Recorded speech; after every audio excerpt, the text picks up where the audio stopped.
வணக்கம். தமிழ் சினிமா ரசிகர் பெருமக்களுக்கு உல்லாச பூக்களின் இனிய வணக்கங்கள்.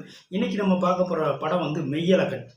பிரேம்குமார் தெரியுமா? 96ன்னு ஒரு படம் வந்துச்சு இல்லையா, நம்மளையெல்லாம் அப்படியே லவ்வால் வந்து கட்டி போட்ட ஒரு படம். அந்த படத்தின் இயக்குனர் பிரேம்குமாரின் 2வது படம் மெய்யழகன். ஆஹா, செம்மையாக இருக்கும்டா, 96 எப்படி ஃபீலிங்காக இருந்துச்சு அப்படின்னு அதே ஃபீலிங்கில் நம்ம வந்து தேட்டரில் போய் உட்காந்தோம்னா அந்த ஃபீலிங் வருதா அப்படின்னா வரல. கொஞ்சம் ஏதோ மிஸ் ஆகிருக்கு. ஆனால் படம் நல்ல படம். மெய்யழகன். மெய் இருக்குது, அழகு இல்லை. ஏன் அப்படின்னா அந்த ரசிகர்களை கட்டி இழுக்கக்கூடிய அழகு வந்து எங்கேயோ மிஸ் ஆகிருக்கு. பேசுகிறாங்க பேசிக்கிட்டே இருக்காங்க. அது 2 பேர், நிறையா பேர் பேசுனாலும் அப்படியே கொஞ்சம் வேடிக்கை பார்ப்போம். 2 பேர் மாற்றி ஃபர்ஸ்ட் ஹாஃபில் கார்த்திக் பேசிக்கிட்டே இருக்காரு, செகண்ட் ஹாஃபில் அரவிந்த் சாமி பேசிக்கிட்டே இருக்காரு. ஆனால் பாராட்ட வேண்டிய விஷயம் என்ன அப்படின்னு பார்த்தீங்கன்னா, சமீபத்தில் தமிழ் சினிமாவில் பாருங்கள், அப்பாவை கொல்றதுக்கு அப்பாவோட குடும்பத்தை பழிவாங்க மகனே கொலகாரனா கொண்டு வர மாதிரி கதை. அப்புறம் அண்ணனை கொல்றதுக்கு தம்பிகளே கொலைகாரனா மாறுற கதைகள். அப்படி வர்ற மத்தியில் இந்த சூழ்நிலையில் உறவுகளுக்கு மையப்படுத்தி உறவுகளின் அழகியலை சொல்லும் படமாக வந்து இந்த மெய்யழகன் அமைஞ்சிருக்கு அப்படின்னு சொல்லலாம். கார்த்திக் படத்தில் அரவிந்த் சாமி நடிச்சிருக்காரு அப்படிங்கிறத விட அரவிந்த் சாமி படத்தில் கார்த்திக் நடிச்சிருக்காரு அப்படின்னு சொல்லலாம். ஏன்னா படத்தோட கதை வந்து அரவிந்த் சாமியை மையப்படுத்தி தான் போய்க்கிருக்கு. அதே நேரத்தில் கார்த்திக் வந்து சும்மா சொல்லக்கூடாது, ரொம்ப கலகலப்பாக நடிச்சிருக்காரு. ஆகா, இப்படி ஒரு மாப்பிள்ளை நமக்கு இல்லையே, உறவு இல்லையே அப்படின்னு நம்மளெல்லாம் ஏங்க வைக்கக்கூடிய கதாபாத்திரமாக கார்த்தியோட கதாபாத்திரம் அமைஞ்சிருக்கு. படத்தோட கதை அப்படின்னு பார்த்தீங்கன்னா, அதை விட நீங்கள் ஒரு 100 ரூபா டிக்கெட்டில் தஞ்சாவூரையும் நீடாமங்கலத்தையும் சும்மா அழகாக சுற்றி பார்த்துட்டு வந்துடலாம். ஒரு நாள் 2 நாள் அலைச்சல் மிச்சம். ஒரு 2 மணி நேரம் 3 மணி நேரத்தில் தஞ்சாவூரையும் நீடாமங்கலத்தையும் மினி பஸ்லையும் தெருவுக்குள்ளே நடந்தும் அழகாக டவுன் பஸ்லையும் ஏற்றி உங்களுக்கு அதோட அழகை வந்து சிறப்பாக காட்டியிருக்காங்க அப்படின்னு தான் சொல்லலாம். அந்த மக்களுடைய வாழ்வியல் வசனங்கள் அப்படியே உச்சரிப்பு நல்லாவே கொண்டு வந்திருக்காங்க.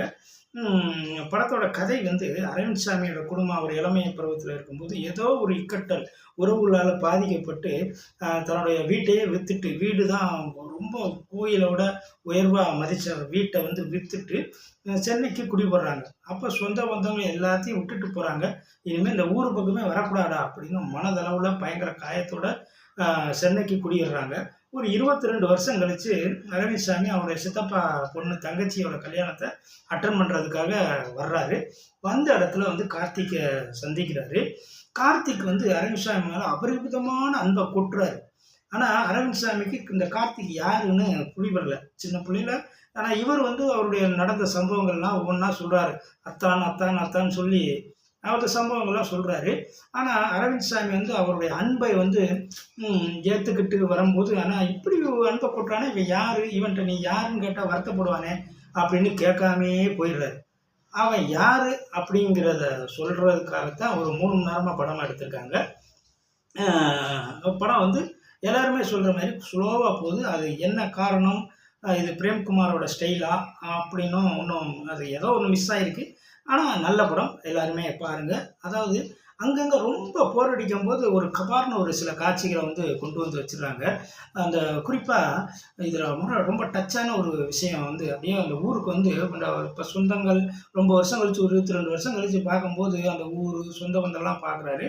அதில் வந்து தன்னுடைய முறைப்பொண்ணு, அந்த பொண்ணை தான் இவர் கல்யாணம் முடிக்கணும் அப்படிங்கிற சூழ்நிலையில் முடிக்க முடியாமல் போயிடுச்சு. அந்த பொண்ணு வந்து நல்லா விசாரிக்கும், என்னத்தான் மாமா நல்லா இருக்கீங்களா மச்சான் அப்படின்னு விசாரிக்கணும். அந்த 2 பேருக்குரிய அந்த காட்சி அப்படியே ஒரு டச்சிங்கை கொடுக்குது. அதே போல் தங்கச்சிக்கு வந்து கிஃப்ட் வாங்கிட்டு வந்திருப்பார் ரிசப்ஷனில் வச்சு கொடுக்குறதுக்கு. அந்த தங்கச்சியோட நடிப்பும் அரவிந்த் சாமி நடிப்பும் அப்படியே பாராட்டுறாங்க, அவ்வளோ அழகாக இருக்குது. அதுக்கப்புறம் இந்த கார்த்திக் பேச ஆரம்பித்ததுக்கப்புறம் அங்கங்கே போரடிக்கும்போது சில அந்த சோழர்கள் வம்சத்தை வந்து அப்படி உணர்ச்சி வசமாக சொல்கிறாரு. இதில் ஜல்லிக்கட்டு அது ஒரு முக்கியமான விஷயம்.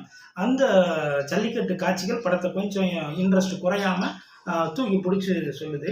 அதாவது சிலரை வந்து நம்ம அவர் இல்லாதப்போ பயங்கரமாக திட்டுவோம், அவரா அப்படி இப்படின்னு.